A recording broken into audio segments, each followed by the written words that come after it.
Hi అండి, welcome to our channel. ఈరోజు మన వీడియోలో టేస్టీ అండ్ హెల్తీ జొన్న పిండి తోటి హల్వాని చూపిస్తున్నానండి.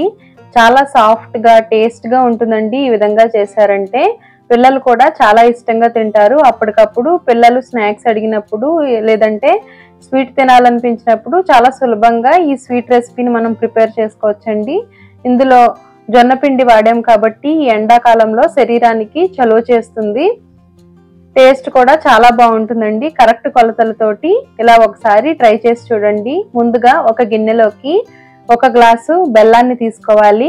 1 గ్లాసు బెల్లానికి 2 గ్లాసుల వాటర్ వేసుకుని ఒకసారి కలుపుకొని స్టవ్ మీద పెట్టుకుని కరిగించుకోవాలి.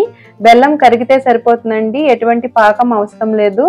బెల్లంలో ఏమైనా నలకలు అనిపిస్తే వడగొట్టుకుని తీసుకోవచ్చు.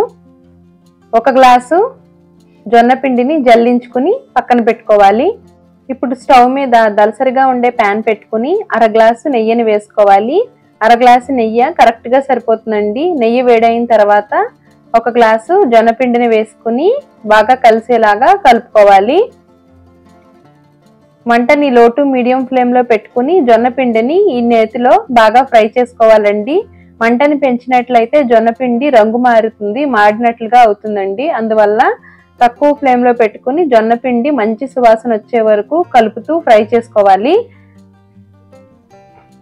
ఎక్కువ టైం పట్టదండి, చాలా త్వరగానే ఫ్రై అవుతుంది. పచ్చివాసన అనేది లేకుండా చేసుకున్నట్లయితే హల్వా టేస్ట్ చాలా బాగుంటుంది.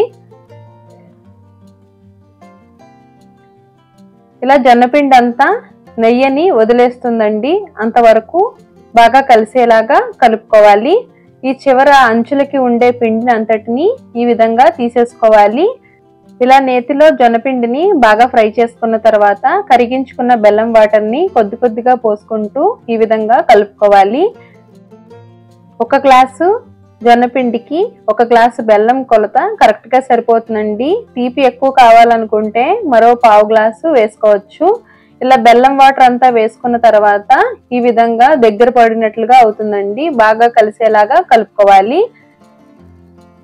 ఈ జొన్నపిండి బెల్లం వాటర్లో బాగా ఉడికి నెయ్యి అంతా పైకి వచ్చేస్తుందండి. అంతవరకు హల్వాని కలుపుతూ ఉడికించుకోవాలి. ఎక్కువ టైం పట్టదు.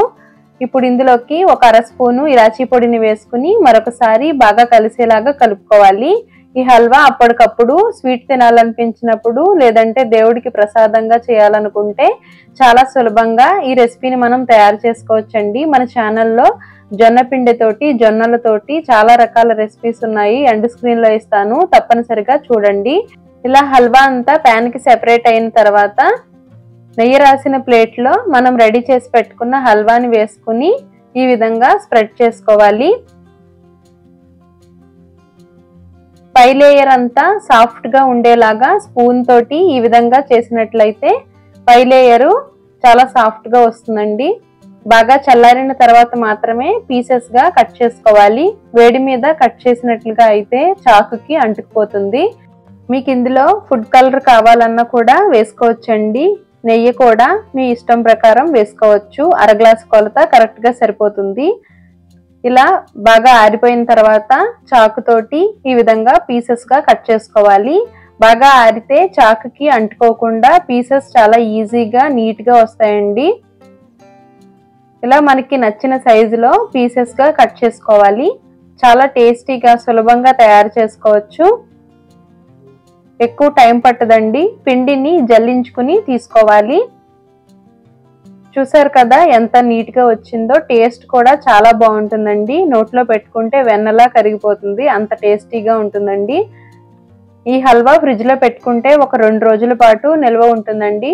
ఇలా అన్ని పీసెస్ని నీట్గా కట్ చేసుకుని ఒక గాజు బాక్స్లో పెట్టుకుని ఫ్రిడ్జ్లో పెట్టుకుంటే 2-3 రోజులు స్వీట్ని ఎంజాయ్ చేయొచ్చండి. టేస్ట్ చాలా బాగుంటుంది. చూసారు కదా ఎంత నీట్గా వచ్చాయో. టేస్ట్ కూడా చాలా బాగుంటుందండి, సాఫ్ట్గా ఉంటుంది. పిల్లలు కూడా చాలా ఇష్టపడతారు. ఇలా ఒకసారి ట్రై చేసి చూడండి. ఈ వీడియో మీకు ఎలా అనిపించిందో కామెంట్ చేయండి. వీడియో నచ్చితే లైక్ చేసి మీ ఫ్రెండ్స్ అండ్ ఫ్యామిలీ మెంబర్స్కి షేర్ చేయండి. మన ఛానల్లో ఉండే మరిన్ని రెసిపీలను చూడాలనుకుంటే ఛానల్ని సబ్స్క్రైబ్ చేసుకోవడం అస్సలు మర్చిపోకండి. Thanks for watching. బాయ్.